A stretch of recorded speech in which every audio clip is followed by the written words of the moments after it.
السلام علیکم ناظرین. ہمارے بچپن کا یہ ذکر ہے کہ محلے میں یا ہمارے علاقے میں اگر کوئی جھگڑا ہوتا تھا تو اس جھگڑے کی انٹینسٹی کو بیان کرنے کے لیے جو آخری چیز بیان کی جاتی تھی وہ یہ کہ اس جھگڑے میں، اس لڑائی میں چھری چاقو نکل آئے ہیں. یعنی چھری چاقو کا استعمال ہونا یہ آخری درجے کا وائلنس اور تشدد تھا. اسی طریقے سے ہمارے علاقے میں یا شہر میں کہیں پہ بھی قتل ہونا یہ کوئی روٹین کا واقعہ نہیں تھا، بلکہ شاذ و نادر ہی اس طرح کا کوئی واقعہ پیش آتا تھا، اور اگر پیش آ جائے تو مہینوں اور ہفتوں یہ زیر بحث رہتا تھا. لیکن وقت گزرا اور آہستہ آہستہ پھر ہم ایک ایسے دور میں داخل ہوئے جہاں پر ہم نے اپنی آنکھوں سے یہ دیکھا کہ لسانی بنیادوں پر، فرقہ وارانہ بنیادوں پر ہمارے ہاں قتل و غارت گری شروع ہوئی، ٹارگٹ کلنگ شروع ہوئی، لوگوں کو مارا جانے لگا، عبادت گاہوں کا تقدس مجروح ہوا، لوگوں کے اندر ان کے گھٹنوں میں ڈرل مشین سے سوراخ کیے گئے، ان کو زندہ جلایا گیا. یہ ساری چیزیں ہم نے اپنی آنکھوں سے اس شہر کے اندر، اس ملک کے اندر دیکھی ہے. اس کے بعد پھر ہم نے وہ دور بھی دیکھا کہ جب تشدد آگے بڑھا اور اس نے انسرجنسی کی، یعنی بغاوت کی شکل اختیار کر لی، اور پرتشدد بغاوت کی شکل اختیار کر لی. یہ ہمارے قبائلی علاقوں کی صورتحال تھی، اور ہمارے شہروں کے اندر ہم نے یہ دیکھا کہ ٹیررزم شروع ہو گیا، دہشت گردی شروع ہو گئی، خودکش حملے، بم دھماکے، ان کے نتیجے میں ہزاروں قیمتی جانوں کا ضیاع ہوا. یہ وہ زمانہ تھا جب میں خود معاشرے میں کھڑا ہو کر بولنے لگا تھا، لکھنے لگا تھا، تو ہم نے بار بار اس چیز کی طرف توجہ دلائی اور یہ کہا، یہ سمجھایا لوگوں کو، مختلف طبقات کو یہ سمجھایا کہ دیکھیے یہ جو ٹیررزم ہے، یہ جو انسرجنسی ہے، یہ جو سیکٹیرین کلنگ ہے، اس طرح کی جتنی بھی چیزیں ہیں یہ سمٹمز ہیں. اصل مرض ان کے پیچھے ہے، اور وہ مرض ہے انتہا پسندی. بدقسمتی سے اس چیز پر زیادہ توجہ نہیں دی گئی، چنانچہ ہم یہ دیکھتے ہیں کہ معاشرے میں تشدد کا یہ جو فیکٹر تھا کچھ کم ہو چکا ہے. ٹیررزم الحمدللہ بڑی حد تک ختم ہو گیا ہے، انسرجنسی سے ہمیں نجات مل گئی ہے، ٹارگٹ کلنگ، سیکٹیرین کلنگ بھی کم ہو گئی ہے. لیکن جو روٹ کاز تھا وہ اپنی جگہ پر نہ صرف موجود ہے بلکہ بڑھ رہا ہے، اور اس کے مظاہر ہم ان سیاسی مباحث میں دیکھ سکتے ہیں، ان مذہبی مباحث پہ دیکھ سکتے ہیں جو ہمارے معاشرے میں جاری ہیں، فیس بک پہ جاری ہیں، اخبارات میں جاری ہیں، اس انفرادی طور پہ گفتگو کے اندر بھی اس کے نمونے ہمیں ملتے رہتے ہیں. تو معاشرے میں انتہا پسندی نہ صرف یہ کہ موجود ہے بلکہ بڑھ رہی ہے. اور انتہا پسندی ہمارے جیسے معاشرے میں جو کہ مختلف قومیتوں کا گہوارہ ہے، مختلف زبانیں بولنے والے لوگ ہیں، مختلف سیاسی عصبیت ہیں، مختلف صوبے ہیں، اسی طریقے سے مختلف فرقے ہیں. تو اس درجے کی جہاں پر ویرائٹی پائی جاتی ہو، اس درجے کا تنوع جہاں لوگوں کے درمیان پایا جاتا ہو، ان کے خیالات میں پایا جاتا ہو، ان کے نظریات میں پایا جاتا ہو، ان کے پس منظر میں پائے جاتے ہو، تو ایسے معاشرے میں انتہا پسندی ایک انتہائی خوفناک چیز ہے.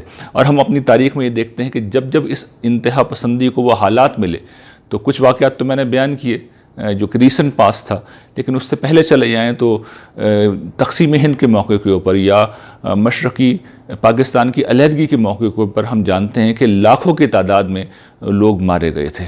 تو یہ کیا چیز ہے؟ یہ انتہا پسندی کا وہ مرض ہے جو ہمارے معاشرے میں نہ صرف یہ کہ موجود ہے بلکہ جب جب اسے موقع ملا تو اس نے بڑی تباہی پھیلائی ہے. اور فیوچر میں بھی اگر اسے موقع ملا تو ہمارے لیے سب سے بڑا جو خطرہ ہے، میرے نزدیک سب سے بڑا جو مسئلہ پیدا ہوگا آنے والے دنوں میں، یہی انتہا پسندانہ سوچ ہے، جو چاہے سیاسی طور پہ اپنا ظہور کرے، چاہے مذہبی طور پہ اپنا ظہور کرے، چاہے فرقہ وارانہ بنیادوں پہ اپنا ظہور کرے، چاہے مختلف قومیتوں کے درمیان یہ ٹینشن کا باعث بنے، یہ تصادم کا باعث بنے. اس کے نتائج بہت خوفناک ہوں گے. تو ضروری ہے کہ اس مسئلے کے حل کے اوپر بات کی جائے. دیکھیے، پہلے یہ سمجھیے کہ انتہا پسندی کیا ہے. انتہا پسندی کا مطلب یہ نہیں ہے کہ آپ کوئی نقطہ نظر قائم کریں اور اس سے وابستہ رہیں اور اس کو بیان کریں. یہ انتہا پسندی نہیں ہے. یعنی انتہا پسندی یہ بھی نہیں ہے کہ آپ کے خیالات بہت ایکسٹریم ہوں، یہ بھی انتہا پسندی نہیں ہے. اس لیے کہ آپ اپنے خیالات کو بالکل اعتدال کے اوپر سمجھتے ہیں. مثال کے طور پر میں اگر امریکہ میں جاؤں، یورپ میں جاؤں، تو میں تو سزائے موت کا حامی ہوں گا، اس لیے کہ میرا مذہب مجھے بتاتا ہے. وہاں کے لوگ ہو سکتا ہے مجھے انتہا پسند سمجھیں. میں زنا کی اس سزا کا قائل ہوں جو اللہ تعالیٰ نے بیان کی ہے. مغرب کے لوگوں کے لیے ہو سکتا ہے انتہا پسندی ہو. تو انتہا پسندی کو اس طرح ڈیفائن نہیں کیا جا سکتا. یہ انتہا پسندی نہیں ہے کہ آپ کوئی نقطہ نظر رکھیں اور دوسرے اسے ایکسٹریم نقطہ نظر سمجھیں۔ انتہا پسندی دراصل کس چیز کا نام ہے کہ آپ جو نقطہ نظر رکھتے ہیں اس سے مختلف نقطہ نظر رکھنے والوں کو آپ برداشت کرنے کے لیے تیار نہ ہوں، اور آپ اس کو طے کر لیں کہ میں نے ان کے رائٹ آف ایکسپریشن کو ختم کر دینا، میں نے انہیں بولنے نہیں دینا، میں نے انہیں جینے نہیں دینا۔ ان کے جو حقوق ہیں ان کو جب آپ ختم کر دیتے ہیں لوگوں کے اور ان کو برداشت نہیں کرتے، تو اصل میں یہ ہے انتہا پسندی، یہ ہے فساد کی جڑ۔ اور اس کی اور بھی شکلیں ہوتی ہیں، آپ لوگوں کو ڈسکریڈٹ کریں، انہیں بدنام کریں، ان پر بہتان لگائیں، ان کی حیثیت عرفی کو ختم کرنے کی کوشش کریں۔ یہ ساری انتہا پسندانہ مظاہر ہیں جو ہم اپنے معاشرے میں دیکھتے رہتے ہیں، یہ چیزیں ہمارے یہاں عام ہیں۔ اس انتہا پسندی کا سب سے بڑا اگر ظہور تاریخ میں ہوا ہے تو حضرات انبیاء علیہ السلام کے خلاف ہوا، اور وہیں پر ہمیں یہ بات بھی ملتی ہے قرآن مجید میں کہ جہاں پہ اللہ تعالیٰ نے اس مسئلے کا سلوشن دیا ہے اور اس کی وجوہات کو بھی بیان کیا ہے۔ تو میں آپ کے سامنے اب قرآن مجید کی روشنی میں نبیوں کی تاریخ میں جو کچھ اس مسئلے کی وجوہات اور جو کچھ ہمیں اس کا حل ملتا ہے اب اس پہ آخر میں بات کروں گا۔ دیکھیے قرآن مجید نے اس مسئلے کی جو وجوہات ہیں بڑے دلچسپ انداز میں بیان کی ہیں۔ ہم سورہ ملک میں یہ دیکھتے ہیں کہ جب اہل جہنم کو جہنم میں پھینک دیا جائے گا تو جہنم کے فرشتے ان سے پوچھیں گے کہ بھئی تمہارے پاس کوئی سمجھانے والے نہیں آئے تھے، تمہیں اللہ تعالیٰ کی طرف متوجہ کرنے والے لوگ نہیں آئے تھے؟ نبیوں کی دعوت ظاہر ہے کہ یہی ہوتی ہے، وہ شرک کے خلاف اسٹینڈ لیتے ہیں اور اس کے جواب میں انہیں پرسیکیوشن کا سامنا کرنا پڑتا ہے، یعنی ان کے مخالفین انہیں برداشت کرنے کے بجائے تشدد پر آمادہ ہو جاتے ہیں، انہیں اظہار رائے کا حق بھی نہیں دیتے۔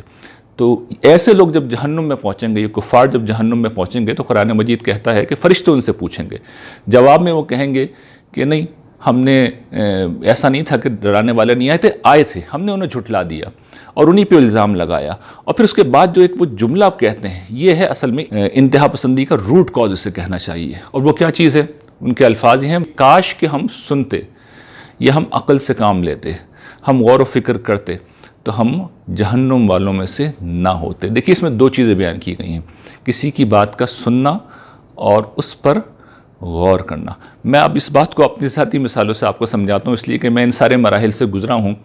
میرا جو براٹ اپ ہے وہ ایک بہت مذہبی براٹ اپ ہے، اور مذہبی آدمی جب بہت زیادہ مذہبی ہوتا ہے تو وہ خود بخود ہمارے معاشرے میں ایکسٹریمسٹ ہو جاتا ہے۔ میں بہت مذہبی پس منظر میں تو نہیں پیدا ہوا تھا، لیکن بہرحال جب روزے نماز کی پابندی کرتے ہوئے ہم مسجد میں جانے لگے تو ہمارے جو مسجد کے امام صاحب تھے وہ بہت ہی ایکسٹریم خیالات کے حامل تھے۔ جیسے کہ میں نے عرض کیا، خیالات کی حد تک تو کوئی مسئلہ نہیں ہے، لیکن دوسروں کے بارے میں جو اس طرح وہ ہمیں آمادہ کرتے تھے، اکساتے تھے، ابھارتے تھے، تو ان کا کہنا یہ تھا کہ یہ جتنے بھی لوگ ہیں کافر ہیں، اور کافر بھی ایسے کہ کافر کافر کافر، اور جو ان کے کافر ہونے میں شک کرے وہ بھی کافر۔ تو ان کی بات نہیں سننی، بلکہ کانوں میں انگلیاں ٹھوس لو، دوسروں کی بات نہیں سنو، اس لیے کہ یہ تو ہیں ہی کافر، یہ تو ہیں ہی غلط۔ ان کی کوئی بات نہیں سننی، ان کی ہر بات سننے سے احتراز کرو، کیونکہ اگر تم نے کوئی گمراہی کی بات سنی تو تم خود بھی گمراہ ہو جاؤ گے۔ تو یہ گویا کہ ایک اصولی چیز تھی جو ہماری گھٹی کے اندر گویا کہ مولوی صاحب نے پلا دی، اور یہی ہمارا پھر رویہ تھا۔ سیاسی معاملات میں بھی ہم بہت ایکسٹریم کے اوپر چلے گئے۔ مجھے یاد ہے کہ ہم پرو ریلیجن تھے، مذہبی تھے، تو ضیاء الحق صاحب ہمارے لیے بڑے آئیڈیل تھے۔ ان کے اقتدار کے زمانے میں ہم جب اخبار پڑھتے تھے، مطالعے کا بہت شوق تھا، تو اس میں روزانہ چھوٹی عمر سے ہی اسکول لائف سے اخبار پڑھتے تھے، تو ہم صرف وہ کالم پڑھتے تھے جو ہمارے سیاسی پس منظر کے مطابق ہوں۔ مجھے یاد ہے کہ ارشاد احمد حقانی صاحب مرحوم اس زمانے میں جو کالم لکھتے تھے تو ان کا نام دیکھ کے ہم چھوڑ دیتے تھے۔ برسوں تک میں نے ان کے کالمز کبھی نہیں پڑھے، اس لیے کہ میں سمجھتا تھا کہ یہ تو گمراہ آدمی ہے اور سیاسی طور پہ ایک دوسری جگہ پر کھڑا ہوا ہے۔ تو یہ چیز ہوتی ہے کہ دوسروں کی بات نہ سننا، اور یہی جو بچے ہوتے ہیں، نوجوان ہوتے ہیں، ان کی یہی تربیت کر دی جاتی ہے کہ ہم نے اس کی بات سننی نہیں ہے، اور اگر کسی طرح سن بھی لیں، کبھی کانوں میں بات پڑ بھی جائے، کبھی کوئی آرٹیکل پڑھ بھی لیں، تو پھر اصول کیا ہوتا ہے کہ ماننا نہیں ہے، بلکہ اگر کسی کی بات سنتے رہے ہیں، اس کی بات پڑھ رہے ہیں، تو ساتھ ساتھ سوچ رہے ہیں کہ اس کو جواب کیا دینا ہے، اس کی نفی کیسے کرنی ہے، اس کو غلط کیسے ثابت کرنا ہے۔ یعنی ہم اس کی بات نہیں سمجھ رہے، ہم جواب سوچ رہے ہیں۔ یہ اپروچ ہے ہماری، یہی ہماری اپروچ رہی ہے۔ تو یہ دونوں چیزیں ہیں جو قرآن مجید نے آئیڈینٹیفائی کی ہیں۔ اچھا، پھر قرآن مجید نے حل بھی دیا ہے اس مسئلے کا، یعنی ہمارے لیے تو راہ ہدایت، ہمارے لیے تو روشنی، نور قرآن مجید ہی ہے۔ دیکھیے قرآن مجید کتنے کمال طریقے سے اس پورے مسئلے کا حل دیتا ہے۔ سورہ نساء میں اور سورہ مائدہ میں ایک آیت ہے جو الفاظ کے معمولی سے فرق کے ساتھ آئی ہے، اس آیت میں اللہ تعالیٰ ارشاد فرماتے ہیں یا ایھا الذین آمنوا کونوا قوامین بالقسط شہداء للہ ولو علی انفسکم او الوالدین والاقربین، ایمان والو انصاف پر قائم رہو اللہ کے لیے اس کی گواہی دیتے ہوئے، چاہے یہ گواہی تمہاری اپنی ذات کے خلاف ہو، تمہارے والدین کے خلاف ہو، تمہارے رشتہ داروں کے خلاف ہو۔ سورہ مائدہ میں بھی یہی بات کہی گئی ہے، لیکن وہاں پر ایک دوسرے پہلو کو نمایاں کیا گیا ہے، یعنی یہ تو کسی کی محبت میں ہم حق و انصاف سے ہٹتے ہیں، اور دوسرا کسی کی دشمنی میں۔ تو وہاں کیا بات کہی گئی ہے؟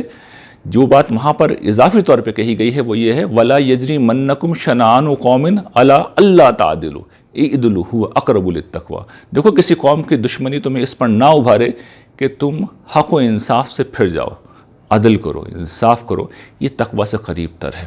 تو یہ دین کی ہدایت ہے، یہ اللہ تعالیٰ نے ہمیں سکھایا ہے کہ حق ہمارا سب سے بڑا مسئلہ ہونا چاہیے۔ دیکھیے ہمارا پرابلم کیا ہوتا ہے کہ ہم ہمیشہ اپنے آپ کو حق پر سمجھتے ہیں، حالانکہ کرنا کیا چاہیے ہمیں سب سے پہلے یہ سمجھنا چاہیے کہ حق کیا ہے۔ ہم نبی نہیں ہیں، یہ صرف نبی کی ہستی ہوتی ہے جو ہمیشہ حق پہ ہوتا ہے، اس لیے کہ اس کی طرف سے اللہ تعالیٰ گفتگو کر رہے ہوتے ہیں، اور اللہ تعالیٰ ہمیشہ حق پہ ہی ہوتے ہیں۔ ہم انسان ہیں، ہم خطا کر سکتے ہیں، غلطی کر سکتے ہیں، تو ہمیں اپنے آپ کو حق سمجھنے کے بجائے ہمیں حق کو سمجھنا چاہیے۔ اور حق کو سمجھنے کا طریقہ کیا ہے، اس کا راستہ کیا ہے کہ ہم لوگوں سے مکالمہ کریں، اپنی بات بھی کہیں اور ان کی بات بھی سنیں۔ اور کس طرح سنیں؟ اس طرح سنیں کہ ان کی بات سنتے ہوئے ہم ان کا جواب سوچ رہے ہوں، نہیں، یہ نہیں کرنا، بلکہ ہمیں پوری ہمدردی کے ساتھ، بلکہ ہمدردی کا لفظ تو مجھے سمپیتھی کا لفظ استعمال نہیں کرنا چاہیے، میں ایک دوسری تعبیر اختیار کرتا ہوں، ایمپیتھی کے ساتھ ہمیں لوگوں کی بات سننی چاہیے۔ ایمپیتھی کا مطلب کیا ہوتا ہے کہ لوگوں کی پوزیشن سمجھیں ہم، دیکھیں سمپیتھی تو شاید ہم نہ کریں، یہ ممکن بھی نہیں ہے، لیکن ایمپیتھی ہو سکتی ہے، اور اس کا مطلب یہ ہوتا ہے سامنے والی کی پوزیشن سمجھیں، وہ کس جگہ کھڑا ہوا ہے، وہ کس پس منظر میں ایک بات کہہ رہا ہے، اس کی بات ہے کیا، اس کے دلائل کیا ہیں، تو اس کو ہمیں سمجھنا ہے۔ جب ہم یہ سمجھیں گے اور اس کا نقطہ نظر جان لیں گے تو ہم یا تو اپنی غلطی پہ واضح ہو جائیں گے یا اس کی غلطی پہ واضح ہو جائیں گے۔ تو اگر ہم غلط ہیں تو پھر حق و انصاف کا تقاضا یہ ہے کہ ہم اپنے آپ کو ٹھیک کر لیں، اپنے آپ کو انصاف کی جگہ پر لے جائیں اور اس کی گواہی دیں، چاہے وہ ہمارے خلاف ہو، چاہے ہمارے دشمن کے حق میں ہو، ہمیں یہ کام کرنا ہے۔ اچھا، اس کا امکان ہے کہ ہم پھر بھی اپنے آپ کو ٹھیک سمجھ رہے ہوں، سامنے والا شخص ہماری بات سننے پہ آمادہ نہیں ہے، وہ حق و انصاف کا علمبردار نہیں ہے، تو اب کیا اسے گردن سے دب پکڑ لیں ہم؟ نہیں، یہ نہیں کرنا۔ ہمیں اللہ تعالیٰ کی اسکیم کا یہ اصول سمجھ لینا چاہیے کہ یہ اجازت اللہ تعالیٰ نے اس کو دے رکھی ہے، یعنی یہ اس کا حق ہے اس دنیا میں کہ وہ جو چاہے نقطہ نظر اختیار کر لے۔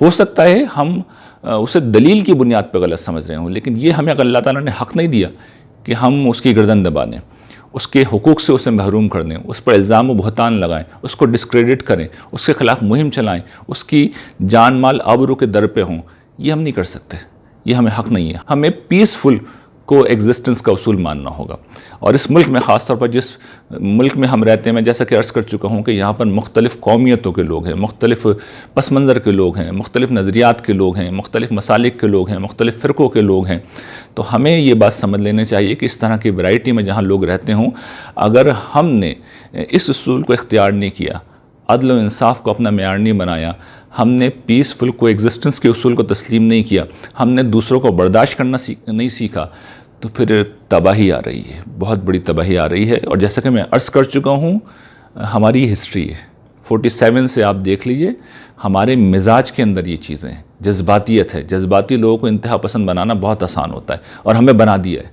ہماری لیڈرشپ نے، فکری لیڈرشپ نے ہمیں بنا دیا ہے، تو ہمیں اس کے خلاف جنگ کرنی ہے، اس صورتحال کے خلاف جنگ کرنی ہے، انتہا پسندی کے چنگل سے اپنے آپ کو چھڑانا ہے۔ نہیں چھڑائیں گے تو دیکھیے جلد یا بدیر وہ حالات پیدا ہوں گے، اور پھر بہت بڑی تباہی ہے جو ہمارا مقدر بن جائے گی۔ تو اگر ہم اپنے معاملات کو بہتر کرنا چاہتے ہیں تو ہمیں قرآن مجید کے اصولوں کو اختیار کرنا ہوگا، ہمیں لوگوں کی بات سننی ہوگی، ہمیں عقل سے کام لینا ہوگا، ہمیں حق و انصاف کا علمبردار بننا ہوگا، یہ بنیادی دینی فریضہ ہے۔ اس کے بغیر ہم آخرت میں بھی نجات نہیں پا سکتے۔ میں نے تو اپنی زندگی میں کسی مذہبی آدمی کو الا ماشاءاللہ اس اصول کی پابندی کرتے ہوئے نہیں دیکھا، کسی طرح کسی سیاسی آدمی کو بھی اس اصول کی پابندی کرتے ہوئے نہیں دیکھا، اور کسی بھی اختلاف کی شکل میں نے اس اصول کی پابندی کرتے ہوئے نہیں دیکھا۔